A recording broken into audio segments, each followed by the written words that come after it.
வணக்கம். நம்ம சேனலுக்கு தொடர்ந்து ஆதரவளித்துக் கொண்டிருக்கும் நல்ல உள்ளங்களுக்கு நன்றி. தொடர்ச்சியாக அரசியலில் அதிரடியான மாற்றங்கள் நிறைய நடந்துட்டு இருக்குது.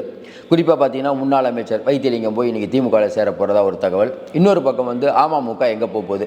இன்றைக்கி அமமுகவுடைய மாவட்ட செயலாளர்கள் அதையும் தாண்டி பிஎஸ் கோயல் பேச போகிறாரு. நாளை பிரதமருடன் மேடையிட போகிறாரா டிடிவி. இன்னொரு பக்கம் பிரேமலதா நிறையா கண்டிஷன்லாம் சொல்கிறாங்க. அந்த கண்டிஷன்லாம் என்ன? பிஎஸ் கோயல் நேற்று வரை தொலைபேசியில் பேசி கொண்டிருக்கிறார். இன்னொரு பக்கம் ஐயா ராமதாஸ் அவர்களோட பேச்சுவார்த்தை ஒரு பக்கம், ஐயா அவர்கள் திமுகவுடன் பேச்சுவார்த்தை ஒரு பக்கம். திமுக எப்படியும் வந்து தேமுதிகவுக்கு ஒரு சீட்டு சொல்லியிருக்காங்களாம். 12 சீட்டு கொடுக்குறோம், 10 சீட்டில் ஜெயிக்க வைக்கிறோம். இதான் அவங்க சொன்ன ஃபார்முலா. அதிமுக எத்தனை சீட்டு கொடுக்குது? இப்படி பலவிதமான நிலைவுகளை பற்றி தான் பேச போகிறோம். என்டிஏ கூட்டணி பலமாயிட்டு இருக்குது அப்படிங்கிறதுக்கு முக்கிய காரணம் எடப்பாடியை தாண்டி பிஜேபி தான்.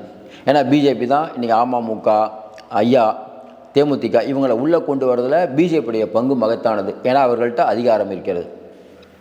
என்டிஏ கூட்டணி வலிமை பெற்று கொண்டு இருக்கிறது அப்படின்னு நம்ம தொடர்ந்து சொல்லிகிட்டு இருக்கோம். அதை மெய்பிக்கும் விதமாக நாளைக்கு கூட்டம் இருக்கும் அப்படிங்கிற மாதிரி சொல்கிறாங்க. பிஎஸ் கோயல் என்ன மேஜிக் பண்ண போகிறாரு, அதை பற்றி தான் பார்க்க போகிறோம்.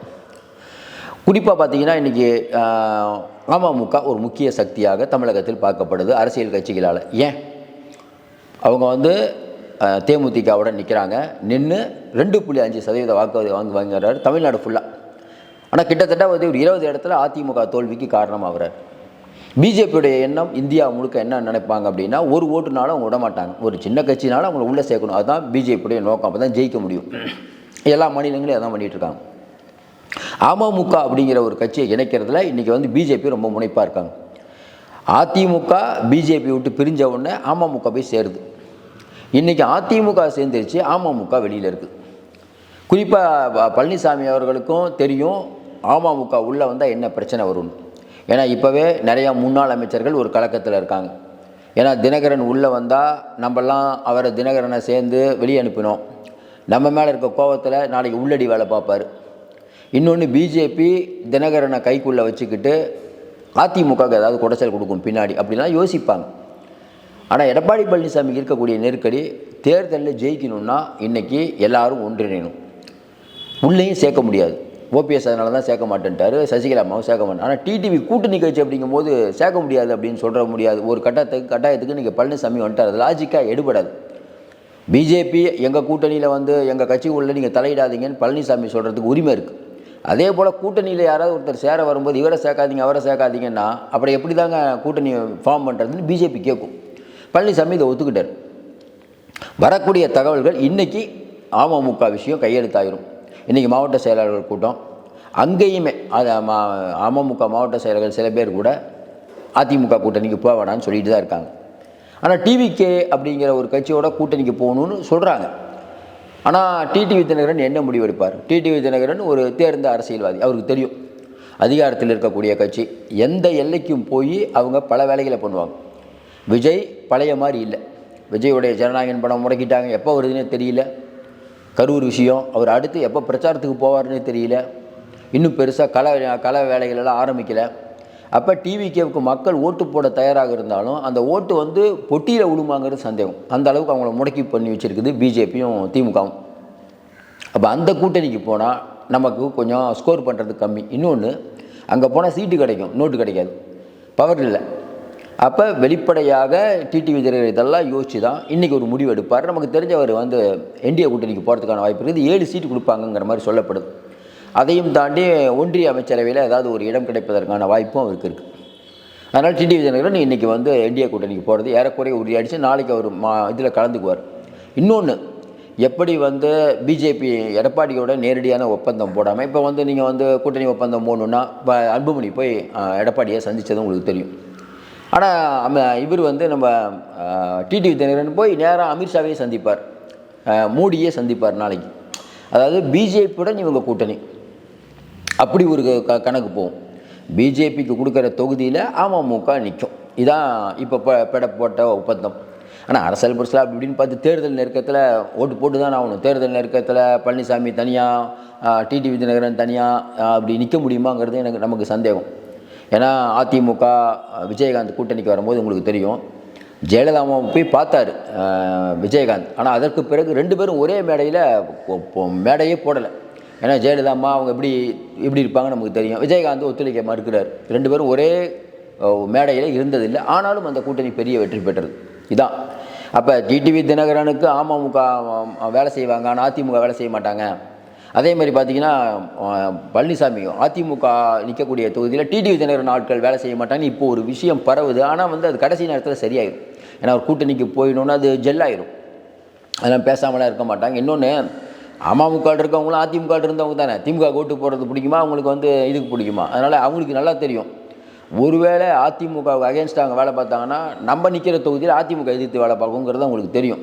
அதனால் இதெல்லாம் பண்ண மாட்டாங்க. அப்போ டிடிவி தினகரன் வருவது இன்றைக்கி என்டிஏக்கு ஒரு பலம். இது ஒரு பக்கம். அடுத்து தேமுதிக வந்து விஜயகாந்த் இறந்தாலும் அதில் ஓட்டு இருக்குது அப்படின்னு நம்புகிறாங்க பிஜேபி. இப்போ அதாவது 0.0 தான். அதாவது என்னென்னா 1% ரொம்ப கீழே. ஆனால் அவங்க என்ன கேட்குறாங்க, என் பையன் வந்து ரொம்ப மயிரிழையில் தோல்வியை தழுவினார், அவருக்கு மத்திய அமைச்சர் பதவி ஒன்றுன்னு கேட்குறாங்க. ஏற்கனவே சுதீஷ் வந்து துணை முதல்வர் பதவி கூட நம்ம கேட்கலான்னு சொல்லி எல்லாரையும் வியப்பில் ஆழ்த்தின கட்சி தான் அது. அப்போ இன்னும் பேரம் படியவில்லை. ஏன்னா அவங்க கேட்குற சீட்டும் அதிகம், நோட்டும் அதிகம். ஏற்கனவே பிஎஸ் கோயிலேருந்து பல பேர் பேசிட்டாங்களாம், இன்னும் அந்த அம்மா இறங்கி வரல. பழனிசாமி ஏற்கனவே சொல்லிட்டாங்க, வேணாங்க விட்டுருங்க, அவங்க திமுக கூட்டணிக்கு போட்டுங்கிற ரேஞ்சில் பழனிசாமி சொல்லிட்டாரு. இங்கே இருக்க நிலவரம் தான், ரொம்ப கம்மியாக வச்சுக்கிட்டு இவ்வளோ சீட்டு கேட்குறது தப்பு அப்படிங்கிற மாதிரி அவர் ஒரு கணக்கை சொல்லியிருக்கார். இன்னொன்று, அமமுகவுக்கு வந்து நீங்கள் சீட்டு கொடுக்கும்போது தேமுதிகவுக்கு அதிகமாக கொடுத்தா அது ஒரு சிக்கல் வரும். இப்போ பிஜேபிக்கு சாய்ஸ் அமமுகவா தேமுதிகவானா அமமுக ஃபஸ்ட் சாய்ஸ், தேமுதிக ரெண்டாவது தான். இந்த பக்கம் திமுகவும் பேசிகிட்டு இருக்காரு, ஏவாவேலு பேசிகிட்டு இருக்காரு. 12 சீட்டு 10 சீட்டில் கண்டிப்பாக ஜெயிச்சு தரோம், நாங்களே ஜெயிச்சு தரோங்கிற மாதிரி சொல்லியிருக்காங்க. எந்த அளவுக்கு ஒர்க் அவுட் ஆகுதுன்னு தெரியல. திமுக ரொம்ப முனைப்பாக பார்க்குறாங்க. அதனால தான் ஓபிஎஸ் கூட இருக்க வைத்தியலிங்கத்தையும் எடுத்துட்டாங்க. நம்ம ஏற்கனவே சொன்ன மாதிரி ஓபிஎஸ் தனிமரமாக நிற்பார் நம்ம சொல்லும் போது நிறைய பேர்லாம் கமெண்ட்லாம் போட்டிங்க, என்னங்க நீங்கள் அதெல்லாம் ஓபிஎஸ்லாம் எவ்வளோ பெரிய ஆளுமை தெரியுமா, 3 தடவை முதலமைச்சர் அப்படின்னா 3 தடவை முதலமைச்சர் தான். இன்றைக்கி அவரோட நிலைமை என்ன நல்லா யோசனை பாருங்கள். அத்வானி ஒரு காலத்தில் பிஜேபியில் பெரிய ஆளாக இருந்தது, இன்றைக்கி அவர் நிலைமை என்ன? ஒரு காலத்தில் பெரிய ஆளாக இருந்தவங்களாம் இன்றைக்கி நிலைமை என்ன? அரசியலில் மாறுபடும். அப்போ இன்றைக்கி இருக்கக்கூடிய சூழ்நிலையில் ஓபிஎஸ்க்கு வேறு வழி இல்லை. வைத்தியலிங்கம் திமுகவுக்கு போனால் அவர் திமுகவுக்கு போய் சேரணுமா, சேருவாரா, இல்லை வந்து டிவிகேக்கு போவார்? அவர் போனதுனால ஒரு கட்சிக்கு என்ன நன்மை? எல்லா கட்சியும் அப்படி யோசிக்கும்ல. முன்னாள் முதல்வர் அப்படின்னா அவருக்கு ஒரு 2 சீட்டு கொடுக்கலாம், அவ்வளோதான். அதை விட்டுட்டு வேறு என்ன கொடுக்க முடியும்? திமுகவில் டிவிக்கே சீட்டு கொடுப்பாங்க, பட்டு அதை வச்சு ஓபிஎஸ் ஜெயிக்க முடியுமா? இவ்வளோ பிரச்சனை இருக்குது ஓபிஎஸ்க்கு. ஓபிஎஸ் ஒரு தனியாக ஆகிட்டா இருப்பேன், யாரும் இல்லை கூட. பின்னால் திரும்பி பார்த்தா யாருமே இல்லை. மனோஜ் பாண்டியன் ஆடி ஆள் இல்லை, ஜேசிடி பிரபாகர் இல்லை. இந்த பக்கம் பார்த்தீங்கன்னா இப்போ பக்கத்தில் கூடவே என்னென்னா ஒரே ஒரு முன்னாள் அமைச்சர் வைத்தியலிங்கம் ஒருத்தநாடு தொகுதி, அவரும் இல்லை. யாருமே இல்லாமல் நீங்கள் என்ன பண்ணீங்க? உங்கள் மரியாதை கம்மியாகிட்டே இருக்குது. ஓரளவுக்கு நீங்கள் நாளை ஓரளவுக்கு பவராக இருக்கும்போது போய் சேர்ந்துருக்கணும். அதை விட்டுட்டு உரிமை குழு அது குழுன்னு போட்டு இன்றைக்கும் முட்டு சந்தில் நிற்கிறார். இப்படி போயிட்டு இருக்கும்போது என்டிஏ கூட்டணி அடுத்தடுத்து பலம் பெற்றுருக்கு. நாளைக்கு பிரதமர் மோடி தலைமையில் எல்லோரும் கூடுவாங்க. ஐயாட்டையும் பேசிகிட்டு இருக்காங்க.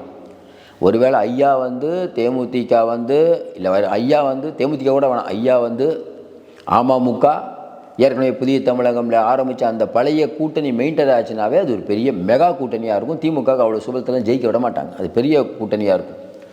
அமித்ஷா என்ன நினைக்கிறாரு? விஜய் ஓட்டை பிரிக்கிறார். விஜயை நம்ம பின்னாடி தள்ளணும்னா அதுக்கு ஒரே வழி, நம்ம கூட்டணி மெகா கூட்டணியாக இருந்ததுன்னா திமுகவை வீழ்த்தக்கூடிய சக்தி என்டிஏ அப்படிங்கிற நிலைமை மக்களுக்கு வரணுங்கிறதுல அவர் ரொம்ப உறுதியாக இருக்கார். அதனால தான் சின்ன சின்ன கட்சியை கூட யாரும் விஜய்கிட்ட போயிடக்கூடாது, அந்தளவுக்கு துல்லியமாக கை நோத்திட்டுருக்கார். இன்னொன்று, இப்போவே வேட்பாளர் தேர்வில் ஆரம்பிச்சிட்டாரு பழனிசாமி. வரக்கூடிய தேர்தல் எப்படியும் ஜெயிக்கணும். எந்தெந்த ஏரியாலாம் வந்து நமக்கு வந்து வீக்காக இருக்குதோ அங்கெல்லாம் ஃபண்டை இறக்குங்க. ஏன்னா நீங்கள் வந்து வேலுமணி, தங்கமணி இவங்கெல்லாம் இன்றைக்கி ஒரு உற்சாகம் ஆகிடுச்சு. ஏன்னா எல்லாருமே பழைய அந்த அந்த அந்த கூட்டணிக்கும் போது இன்னும் கொஞ்சம் ஸ்ட்ரென்த்து ஒன்று வேணாம். முக்குளத்தூர் இருக்கக்கூடிய இடத்துல செல்லூர் ராஜு ஆகட்டும், ஆர்வி உதயகுமார் ஆகட்டும், இவங்களுக்கே இப்போ அமமுக சேர்றதுனால ஒரு புதிய பலம் தானே அது. அவங்க ஏன்னா கொஞ்சம் கொஞ்சம் ஓட்டெல்லாம் போகிற மாதிரி இருந்தது. இப்போ அது பிரச்சனை இல்லை. ஏற்கனவே அவங்களோட பாரம்பரியமான ஓட்டு தான். ஜெயலலிதா இருக்கும்போது முக்குளத்தூரெல்லாம் அதிமுக தான் போடுவாங்க. கொங்கு ஒன்றும் பிரச்சனையும் இல்லை, அது எப்பயுமே அதிமுகவோட கோட்டை தான். அப்படிங்கும்போது எல்லாரும் ஒன்றிணைக்கிய ஒரு கூட்டணி அப்படி வந்தால், இந்த பக்கம் திமுக சொல்லுதில்லை எங்ககிட்ட வந்து விசிகா இருக்குது, அவங்க இருக்காங்க. இப்போ சொல்லுவாங்கள்ல அவங்களும், பாருங்கள் தேசிய கட்சி எங்கள்கிட்ட பிஜேபி இருக்குது, அமமுக இருக்குது, ஐயா பாட்டாளி மக்கள் கட்சி இருக்குது. இது வந்து அவங்களுக்கு பெரிய ஸ்ட்ரென்த்தை கொடுக்கும். இப்போ ஐயா பார்கைனே என்ன திமுகட்ட, நான் இல்லை பிஜேபிகிட்ட போயிடுவேன். அதனால் ஐயா எங்கே போகிறாருன்னு தெரியல. ஆனால் ரொம்ப பேச்சுவார்த்தை நடந்துட்டுது. பிஎஸ் கோயல் இங்கே வந்ததுக்கு காரணமே பார்த்திங்கன்னா, எப்பயுமே ஒரு இலக்கு வச்சுக்கிட்டு வேகம் எடுக்கும் பிஜேபி. அது நல்ல விஷயம். இன்றைக்கி வந்து மீட்டிங் போடுறோன்னு சொன்னால் தான் நம்ம வேலை பார்ப்போம். அதே மாதிரி நாளைக்கு பிரதமர் மோடி வராரு, இன்றைக்குள்ளே எல்லாத்தையும் ஃபைனான்ஸ் பண்ணணும். வேகமாக காரியம். வெள்ளிக்கிழமை வராரு, அதுக்குள்ளே 23ஆம் தேதி அதுக்குள்ளே நம்ம காயினை ஊற்றணும். அதனால தான் இப்போவே வேலையை ஆரம்பிச்சிட்டாங்க. 2-3 நாள் தான் இருக்குது. அதனால் வெள்ளிக்கிழமை அவர்கள் மோடி வரும்போது ஒரு பெரிய மிராக்கள் நடக்கும்னு நம்ம எதிர்பார்க்கலாம். இன்றைக்கி இருக்கக்கூடிய சூழ்நிலை ஏற்கனவே சொன்ன மாதிரி என்டிஏ பலம் பெற்றுட்டுருக்கிறதா நான் நினைக்கிறேன். உங்கள் கருத்தை சொல்லுங்கள். ஏன்னா ஒரு 4 மாதத்துக்கு முன்னாடி நம்ம பார்க்கும்போது என்னங்க அதிமுக கூட்டணியில் யாருமே சேரல, அப்படியே இருக்குது, கிணத்துல போட்ட கல் மாதிரி இருக்கணும். இன்றைக்கி காங்கிரஸ் வந்து வருதா இல்லையான்னு தெரியாமல் திமுக கூட்டணி தான் பலவீனமாக இருக்குது. ஏன்னா விடுதலை சிறுத்தைகள் கட்சியினர் ஆராசாவியத்தை போராட்டம், இதுதான் இன்றைக்கி திமுகவுடைய நிலவரம். பல பிரச்சனைகள் தடுமாறி கொண்டு இருக்கிறது. அப்படிப்பட்ட சூழ்நிலையில் என்டிஏ வலுவாக இருக்குது அப்படிங்கிறது நம்ம கண்கூடாக பார்த்துட்ருக்கோம். நீங்கள் தான் சொல்ல வேண்டும். நாட்டு மக்கள் நல்ல ஒரு தீர்ப்பை சொல்வார்கள். தொடர்ந்து நிறைய அண்மை தகவலை தந்துட்டுருக்கோம். தொடர்ந்து ஆதரவு கொடுங்கள். மீண்டும் சந்திப்போம். நன்றி, வணக்கம்.